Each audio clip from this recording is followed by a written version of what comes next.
Welcome to the SI Farmer podcast where we talk farming, business, marketing, tactics, the things that help us think about marketing and help us execute marketing plans better, the mindsets. You know, if it's farming or marketing, we'll probably talk about it on this podcast, and today's no exception. I had a conversation with a gentleman the other day, and he asked an interesting question. It's one that I've struggled with answering this question for many years in my own businesses, and that is, how do you market your farm when you are an introvert? Now, he asked it a little differently, but that's really the gist of the question that I got out of it. And, it's tough. I mean, it's overcomeable, absolutely.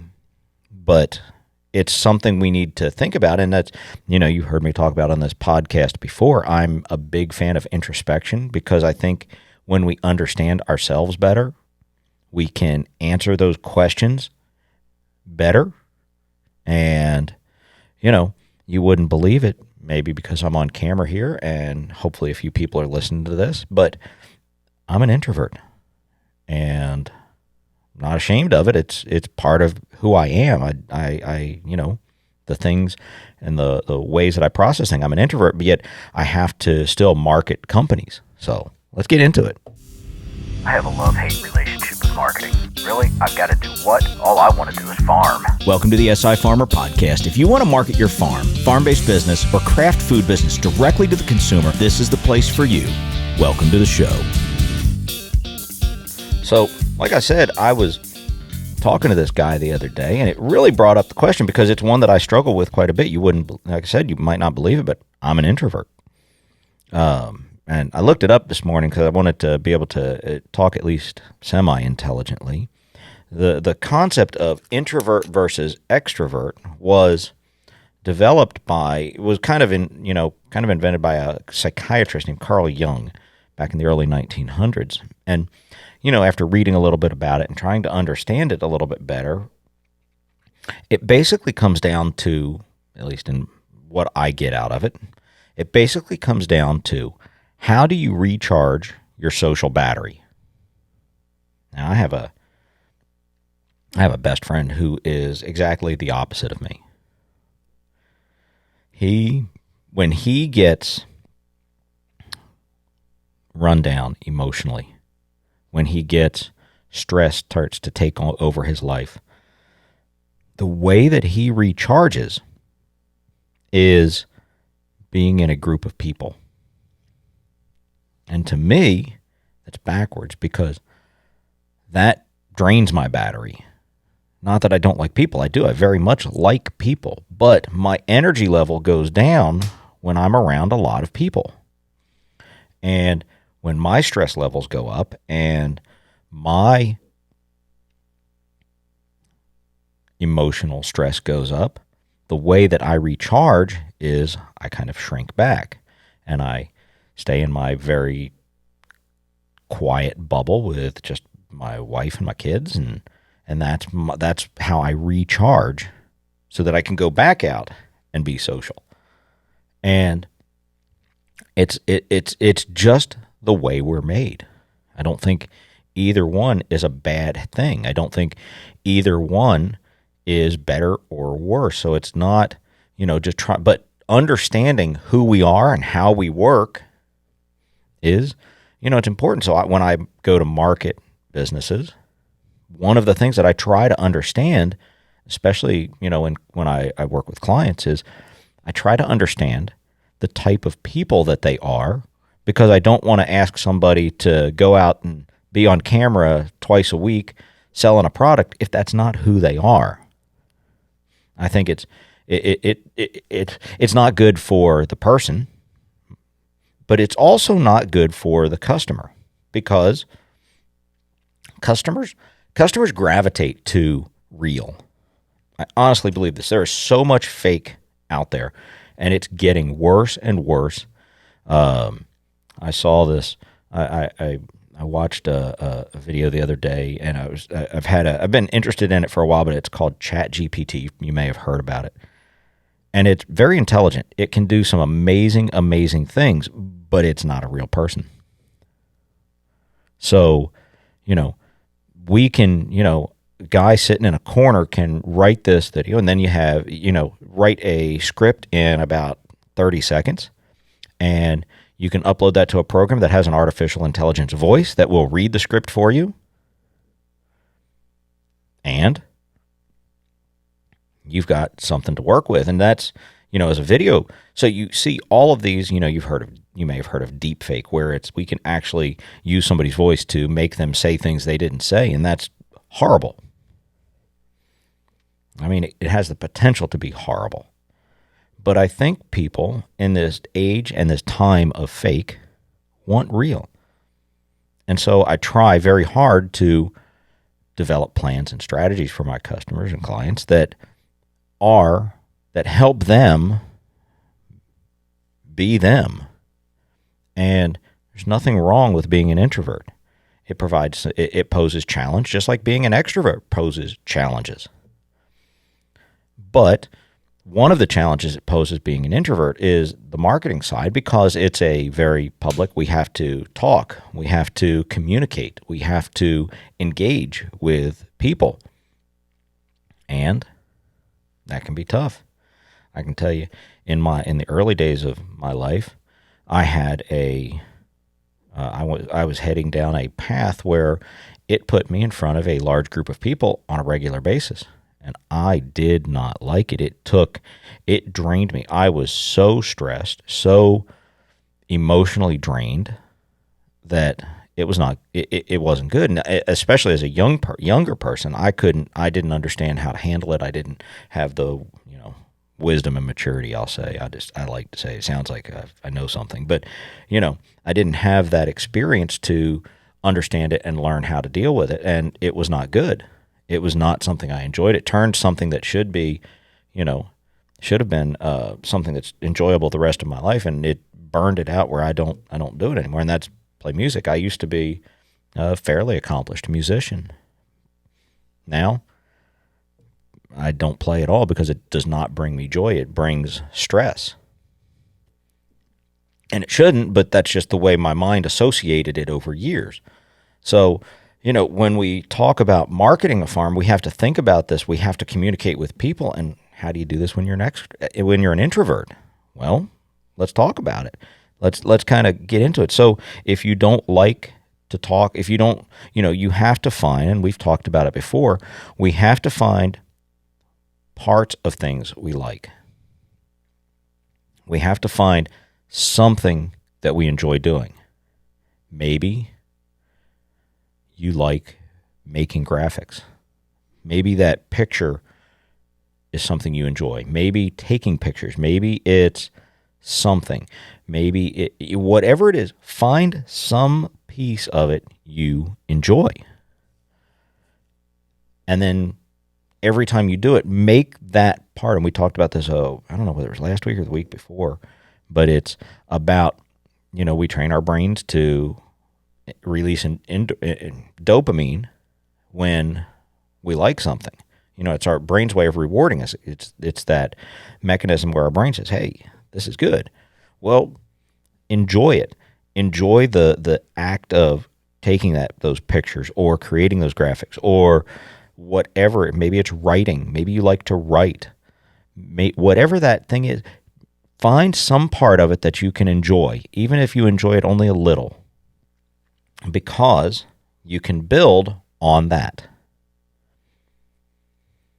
And when you start, you have to start thinking about a strategy, because going out there without a plan is just throwing stuff to the wind. We like to have a strategy and a plan in place so that we move forward and we progress in a way. So, for example, if you like doing the graphics, we reviewed a platform called Canva was one we did, and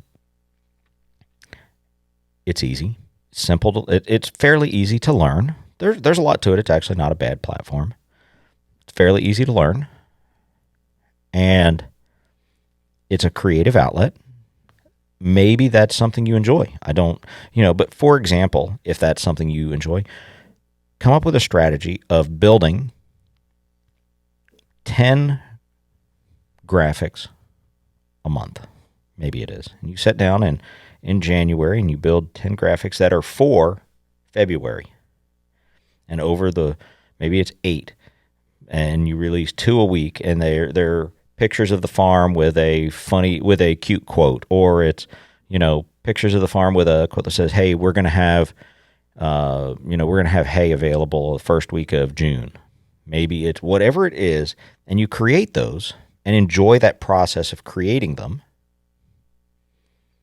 and you start posting them at the appropriate time. So if you're in January and you're producing the graphics for February, when you release those graphics in February and you post them on your social media account, maybe it's Facebook, look at the ones that are successful, which ones do better, and then learn from that. And as you get more and more, and maybe you add in video, and you do a video that has motion and movement to it, and you build from, you just like to put the quote with the picture, and maybe that's something you enjoy. Again, it's just finding some part of it that you enjoy and build from there. And you'll find over time, whatever it is, you'll get better at it. I mean, it's the way you get good at anything is you repeat it, repetition. You repeat it. And when you make mistakes, you learn from those mistakes. I think one of the other challenges you run into being an introvert is you want to shy away from people. And I've seen a lot of introverts that become, social anxiety is one part of introversion. I don't generally have that, so I don't fight that battle. But I've seen people that as the crowds get bigger and bigger, the person shrinks more and more, and they become, and they don't mean to. I know several people like this, and I know in their heart they don't mean to, but they come across more aggressive. I don't even know if aggressive is the right word. Maybe it's they're short-clipped because they're nervous, and that can come across to customers. So, one of the things that I had a friend like this, and I said, when you get into that situation, remember to be extra nice. Take a beat, take a breath, take a sip of water or coffee. Take a beat, and then respond. Deep breaths help. The anxiety causes a lot more issues in dealing with people, because if you're nervous, you talk to musicians who are on stage. I know a guy went on stage, played an hour-long show, did a brilliant job of it. It was really good. When he got off stage, he could not remember what he played. He was so nervous, he could not remember the performance. That anxiety can do a lot of bad things. So, remember to, take a breath, calm down in your responses. But how do you do that now when you start your marketing and you have to be in this setting? For example, let's say you have a farm store, and maybe you have to be in the store, and all of a sudden there's a lot of people in there. Well, all of a sudden your social anxiety comes up. Remember to take a breath. They're here, just mellow a little bit. Take a deep breath. I think most social anxiety is more built up in our own minds about it, and myself included, that we take a breath. Don't be so self-conscious. Be you. Try to enjoy the moment. I know in large groups of people, I like to talk to individual people. I love talking to a person. It's one of my favorite things because I love to get to know things about people and share things. But when you talk in a large group, when I have to do public speaking, when I've done major presentations for conventions and things like that, it's a challenge. It's, we have to get up, and now we have to talk to a whole group of people. And you talk about being self-conscious. That's kind of a challenge for a lot of people. When we take that back into marketing, now we're talking about our entire job is to talk to groups of people. Now, maybe it's not talk in person to them, but when we use our example of, if you like making the graphics, now you make this graphic, it goes out to a lot of people. Now we start getting into something that, do people like it? And, you might see people say, oh, that's goofy. I don't like that. Who cares? Learn from it, move on. I had a lot of graphic artists have worked for me over the years, and one of the biggest lessons that I have to teach almost all of them when they start is creative. When you create something, when you create an ad, when you create a picture for your company, it's creative. So by its very nature, it's subjective.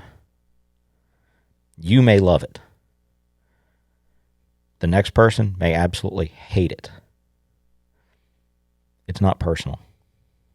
Don't, and this is something especially people who are introverted struggle with this, because it's when you and we keep using the graphic example because it's an easy example to use, but it works in almost all forms here. But when you do this graphic, you put it on Facebook, and some people don't like it, or some people comment on it that it may not be as positive as you'd like to hear. You have put this piece of yourself out in the public, which is difficult to do to begin with because you're introverted, maybe. So you've put this piece of yourself out there, and maybe some people don't like it. Well, that's okay. It's creative. It's subjective. And I always try to teach the guys and girls, men and women who have worked for me over the years, I've always tried to teach them that creative in marketing is subjective. It is trying to accomplish a goal. Not everybody's going to like it. Not everybody's going to like it. And it doesn't matter. It's subjective. If you like it, great. If, when you do client work, when I've done mountains and mountains of client work, when you do client work, when the client doesn't like it, and they say that, and you just, who cares? Great. Okay, what are you, because I'm trying to get their vision out, right? And what they want, I would put my input in. Obviously, I give them advice and counsel, but at the end of the day, it's their business. They're writing the check. They get to decide. And so I'm trying to accomplish the overall goal and them as well, and trying to give them what they want as well. And creative is subjective. It is there. It's there to accomplish a goal. And I've seen a lot of people. I had an artist young in her career, or a graphic artist young in her career, who was producing some client work, and the client hated it. I mean, hated it, with a capital HATE.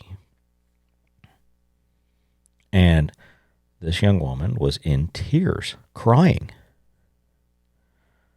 because she thought it was great. Didn't understand why this client, and I had to tell her, I had to sit her down and say, I understand you put this little piece of yourself out there and it didn't get well received. Remember, it's creative, it's subjective. What you like and what I like are two totally different things. There's no emotional, I'm not saying because I didn't like the artwork, I'm not saying I don't like you. I'm saying that's not my taste. That's not capturing what I want to capture. That's not the way I see the world. And that's why take a moment and look at artists.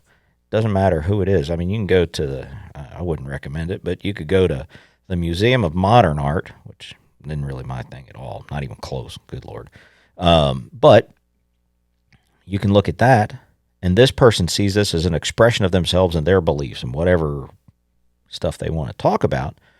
Or you can go look at Salvador Dali, or, you can look at these different artists, and maybe it's Monet or Van Gogh or, Leroy Neiman. It doesn't matter who you look at. These artists are just putting their interpretation of what they see on a canvas, or however. Ansel Adams was a photographer. They're just capturing their vision. It's theirs. Other people like it, great. Other people don't like it, who cares? It's about, you know, it doesn't matter, especially in the marketing world when we talk about creative. You do the best you can, and you don't let other people's comments or their thoughts on the creative, you can't let it bother you because it doesn't matter. Now, there's a distinction here that's kind of important to understand, because because somebody doesn't like your work doesn't mean that they don't like you. That's one thing. But what we need to understand is there's a difference between, oh, this person didn't like my work, didn't like what I did, and I put a little piece of myself out there and it didn't get well received. Remember that it's trying to accomplish a goal, and that goal, whatever marketing goal you've set, whether it's get more customers, whether it is get more engagement with your business, with your social media, whether it is, whatever that goal is, if it didn't accomplish that goal, then you need to go back and relook at what you're doing. Because there's a difference between, oh, this person didn't like my work. Well, that, again, creative is subjective. Everybody's, what they say about opinions. But that doesn't matter as much. What you have to look at is that, did it accomplish the goal, which was, maybe it's get more engagement in your social media. Maybe it's get more people to ask about your product. Maybe it's, whatever your goal is, to make that distinction between, they didn't like my creative, it didn't accomplish the goal. Now, sometimes those things are not mutually exclusive. So somebody can not like the creative, but it can still accomplish the goal. But if nobody liked the creative and it didn't accomplish the goal, then you probably need to sit back and revisit and go, you know what? Maybe I do need to relook at this. It didn't work. Let's do something different. Don't let it beat you down. Don't let it discourage you. Remember, creative is subjective, but in marketing, that creative is trying to accomplish a goal. And I sort of got off topic here a little bit, but when you're an introvert, putting something out in the world, which is what marketing is, we're trying to put our business and the essence of who our business is out into the world, and that's a personal thing. So, make sure that when you look at your business and you look at how you're marketing your business, especially if you're an introvert, take a step back and remember, it's not, when somebody doesn't like your creative work, when somebody doesn't like your stuff, it's not a comment on you. You're just trying to get a message across. If it didn't work, do it a different way. And understand the things that make you tick. It is never a bad thing to understand who you are and how you work. I learned a long time ago the things that make me tick, so I can use that to my advantage and understand where my shortcomings are, so I can either work harder at it or understand the things that I need to do to prepare to do those things that are difficult. And with that, I will leave you, and I will talk to you next week. Have a wonderful week. Good luck, and God bless.